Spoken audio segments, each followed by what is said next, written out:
Hi, my name is Sandor Kruk, and I'm a postdoctoral research fellow at the Max Planck Institute for Extraterrestrial Physics in Garching, Germany. In this presentation, I'm going to talk about the cosmic evolution of a different type of bulge, the so-called boxy peanut-shaped bulges. Most of this work I'm presenting today is in collaboration with Peter Irwin, Victor De Battista, and Chris Lintott, and is available in the following article. So what are boxy peanut-shaped bulges? The name boxy peanut-shaped bulge is actually a misnomer, since they have been shown to be the vertical extension of the bar above and below the plane of the disk, as shown in this observation of galaxy NGC 4710 and in this N-body simulation. They have been observed in nearby edge-on galaxies such as NGC 1175, which is shown here from our recent observations in the GEMS of the Galaxy Zeus Hubble program. And this galaxy shows a strong X-shaped feature at the center. And because they have this striking appearance in the images, some resembling a box and others resembling a peanut, they have been named boxy peanut. And studies of large samples of edge-on galaxies, for example, in the Sloan Digital Sky Survey, show that they are very common, between 20 and 40% of edge-on galaxies showing this feature. And this topic has received a lot of interest more recently, since there is now strong evidence for the Milky Way to have a boxy peanut-shaped bulge, with a somewhat weaker X shape that you see in these images from WISE from the center of the Milky Way. So how do boxy peanut bulges form? One way to look at it is using N-body simulations, where it has been shown that the boxy peanut-shaped bulge arises because of a violent vertical instability known as bar buckling that causes the disk to extend in the vertical direction. And you can see in this simulation when the bar buckling occurs. This is a quick process, which is occurring about 1 to 2 billion years after the bar is formed and lasts for less than 1 billion years and leads to an asymmetric growth, which is recognizable in a trapezium shape, for example, when you look at edge-on galaxies in the isophones. But there are also alternative scenarios for the formation, such that the boxy peanut bulge is due to a slow process where you start with stars being trapped in vertical orbits in long times, which gives rise in a long time to a boxy peanut structure. However, while boxy peanut bulges appear frequently in simulations, so far we did not manage to probe the formation and evolution of these structures with observations at high redshifts. So there are important questions like how and when do they form, which we're trying to address here. So we set out to probe this cosmic evolution by finding the fraction of bar galaxies with boxy peanut-shaped structures as a function of redshift. And because resolution is really key here for high redshift galaxies, we used the largest survey available from the Hubble Space Telescope, which is the Cosmos survey, which covers an area of 2 square degrees, and there are about 80,000 galaxies. And it has a resolution of 0.05 arcseconds per pixel and a full width of maximum of 0.09. And using the I-band on the advanced camera for surveys, it allows us to probe the rest frame optical up to a redshift of 1, which is again important, since we know that the ultraviolet morphology can be different from the optical. And since we want to know what fraction of barred galaxies contain boxy peanut features, we cannot look at edge-on galaxies, since we cannot see the bar. So instead, we looked at inclined galaxies, where you can see both the bar and the boxy peanut structure. And Irwin and De Battista, in their 2013 paper, have shown that it is possible to identify boxy peanut bulges in moderately inclined galaxies, where the bar is not too far from the disk minor axis. And we can do this using isophones. As the boxy peanut bulge projects, it forms a box shape, a thick box shape, and the outer parts of the bar project to form thin offset isophones, which we refer to as spurs. So in our sample of high redshift galaxies, we can look for this box plus offset spurs morphology to find boxy peanut-shaped bulges. But first, we need to build a sample of galaxies to look at. So we use the Galaxy Zoo project, which is in the third edition of the project, classified all the galaxies from the Cosmos survey. To select barred galaxies, we selected galaxies for which the majority of the volunteers said that there is a bar present. And this has been shown to select predominantly strong bars in galaxies. Then we restricted a sample to galaxies larger than 10 to the 10 solar masses to make sure that the sample is complete. And we restricted the sample to a redshift of 1 to avoid inspecting rest frame morphologies that are in ultraviolet. And we ended up with a sample of 550 barred galaxies, which so far is the largest sample of barred galaxies at intermediate and high redshifts. But still, since we want to compare galaxies at different redshifts, there are observational biases that we need to account for. One is that changing physical resolution with redshift. Then secondly, the signal to noise of the images degrades because of the cosmological dimming.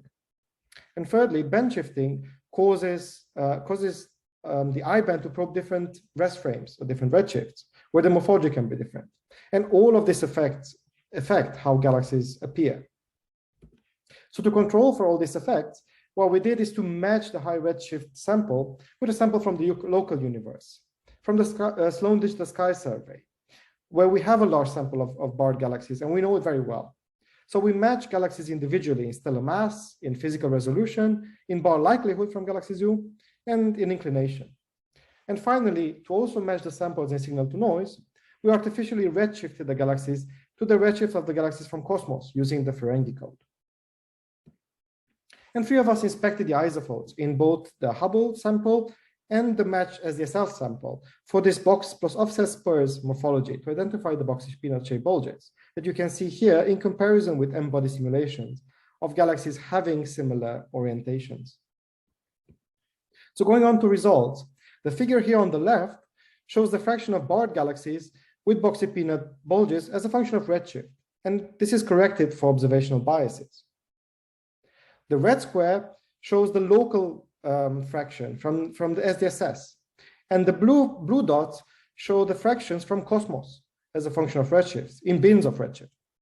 And the dotted line is a linear fit to this point. The local value is 70% in both SDSS and in the first Cosmos bin. So the two surveys agree well for local galaxies. And then this fraction drops significantly to 0, basically at redshift 1. In fact, the first boxy peanut bulge appears at a redshift of 0.8. And you can see 2 of the highest redshift boxy peanut bulges that we found on this figure here on the right. So we find that the first boxy peanut bulges appear at a look-back time of 7 billion years.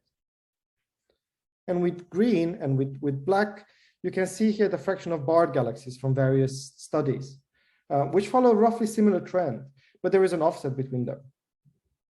So if the first barred galaxies formed at the redshift of 1.5 or 2, as some of the latest studies suggest, there's a time delay between 1 and 2 billion years between when a bar forms and when a boxy peanut bulge forms, which is in a good agreement with simulations. What about the stellar mass dependence of boxy peanut bulges? Irvin and De Battista have shown that the frequency of boxy peanut bulges in barred galaxies in the local universe is a very strong function of stellar mass. Basically, more than 80% of galaxies above 10 to the 10.5 solar masses have a boxy peanut shape, while less than 20% of lower mass galaxies do so. And there's a characteristic mass of about 10 to the 10.5 solar masses at which this transition occurs. So it is not really surprising, for example, that the Milky Way, that has a mass of 10 to the 10.8 solar masses, has a boxy peanut shape. But what we did is to extend the study of the stellar mass dependence to high redshifts. And you can see here with red, with light blue, and with purple, the trends for local galaxies at intermediate redshifts and at high redshifts. And what we find is that the underlying relation with stellar mass does not change with redshift. And they all show basically the same trends. There are few galaxies below 10 to the 10.5 solar masses that have boxy peanut-shaped bulges, while the fraction of galaxies above this mass have a much higher fraction of these structures. So the question is, what determines the strong stellar mass dependence and the characteristic mass? In fact, there's no theoretical prediction for such a strong mass dependence. Some simulations suggest that gas is important, and if you have a high gas fraction, this can suppress bar buckling. And while for the local galaxies, Irvin and De Battista found that the presence of a boxy peanut bulge depends on the Hubble type, on gas and color and bar size. All of these properties are actually strongly dependent on mass. And if you remove the mass dependence, there is no clear secondary correlation with gas fraction. Unfortunately, we don't have the gas measurements for the high redshift galaxies in Cosmos to test this. Another possibility is that the formation of a boxy peanut bulge is related to the thickness of the disks. And we know that the thickness of a galaxy is related to the ratio of the vertical and the radial velocity dispersion. And this is relevant since simulations show that bar buckling is thought to occur when this ratio drops between a threshold. For example, during bar formation, we know that the radial velocity dispersion increases, which causes this ratio to drop. And this can cause the bar buckling to occur and the vertical velocity dispersion to increase again, then causing this to puff up in the boxy peanut shape. And indeed, detailed decomposition of nearby galaxies, edge-on galaxies, performed by Sebastián Comerón, show that low mass galaxies have thicker disks compared to high mass galaxies. And this characteristic mass actually corresponds to a transition between the thick and the thin disk domination in galaxies. And the same characteristic mass of 10 to the 10.5 solar masses, which is famous, is a break in the M sigma relation, when the mass size relation, shown here from Michele Capellari, a break in the galaxy scaling relation, which sets a minimum size for galaxies where the velocity dispersion reaches a maximum. So it is possible that change in velocity dispersion determines the formation of a boxy peanut bulge. But it is very hard to disentangle the vertical and radial velocity dispersion in observations to test this. Nevertheless, higher redshift galaxies are believed to have thicker disks, which could explain the low fraction of boxy peanut bulges in low mass galaxies at high redshifts. And this is an interesting idea to be tested further.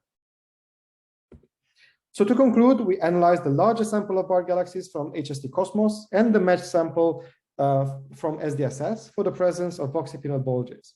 And we find a strong evolution of boxy peanut bulges with redshift from about 70% to 0% at redshift of 1. We find that the highest redshift boxy peanut bulge at a redshift of 0.8. And then we find that the presence of these structures is strongly dependent on the stellar mass, with a characteristic transition mass of about 10 to the 10.5 solar masses. And this was known for local galaxies, but we found that this does not change with redshift. And what do our observations tell us about the formation and evolution of bulges, in particular the boxy peanut bulges? Well, in our study, we set a time frame for the boxy peanut shape evolution, which is really important for simulations. We find that the first boxy peanut bulges formed 7 billion years ago, when the disk settles and after the first bars formed. Considering that the first bars formed at around redshift of 1.52, as some of the recent studies suggest, the time delay between when the bar forms and the vertical extension of the bar is about 1 to 2 gigayears, which implies a fairly quick process, probably due to bar buckling, which is the quick process that has been suggested by simulations. However, observations of bar buckling are fairly elusive. So far, only 2 galaxies undergoing this process have been found. And modern fractions of BP bulges have been reached at a redshift of 0.25, which suggests that there are very few of these structures that have been formed in the last 3 million years. And the strong mass trend that we see suggests that the stellar mass is really the main determinant if a galaxy has a boxy peanut bulge or not. And this is not predicted by simulations. But how can mass determine if a galaxy has this structure? It might be possible that the change in velocity dispersion or in the galaxy thickness that correlates with stellar mass leads to the formation of a boxy peanut bulge. And this is something to be investigated further.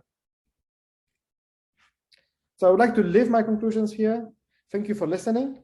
And if you found this presentation interesting and you'd like to discuss further some of these ideas, you can find my contact details here. So I wish everyone a nice conference and fruitful discussions. Thank you.